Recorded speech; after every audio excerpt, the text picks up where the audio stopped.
अक्षय तृतीय दिन चंदन यात्रा और रथ अनुकूल सहित षष्ठी देवींकर एक स्वतंत्र पूजा पालित होता है। साधारण यहाकू घड़ी पथुली पूजा कहा जाए। यह केवल पुरी आउ यार आखपाख अंचल देखा मिलता है।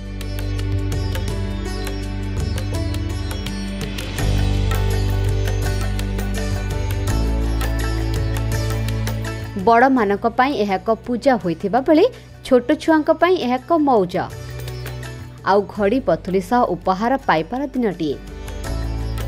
सकाळु माँ माने चौरा मूल पिलांक शुभ मनासी एही पूजा करिथांती।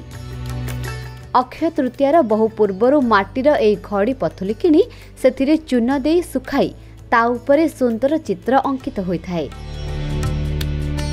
एथिरे चूड़ा भजा खई भरिकी ता उपरे पिलांकु भल लागिला परि विभिन्न सामग्री सबु रखा जाई पूजा करा जाई थाए।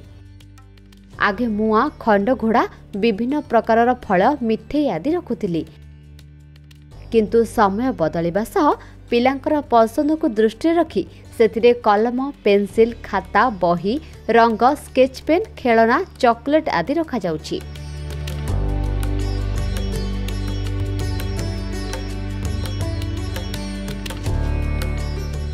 यह भोग हेला परे छोट छुआंक भितरे बांटी दिया जाए।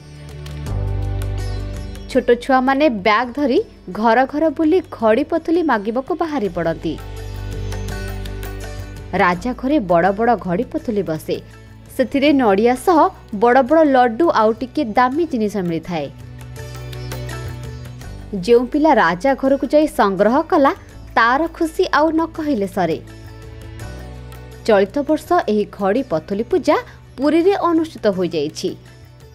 वास्तव में एही पूजा षष्ठी देवींकर उद्देश्य रे पालित होइथाए। सर्वप्रथमे एही घड़ी पुत्र प्राप्ति पाई जने बालक को देबा परे अन्य समस्त बालक और बालिका मानकु बंटन करा जाइथाए। विशेषकर ब्राह्मण परिवार रे एही उत्सव निष्ठार सहित पालित होइथाए।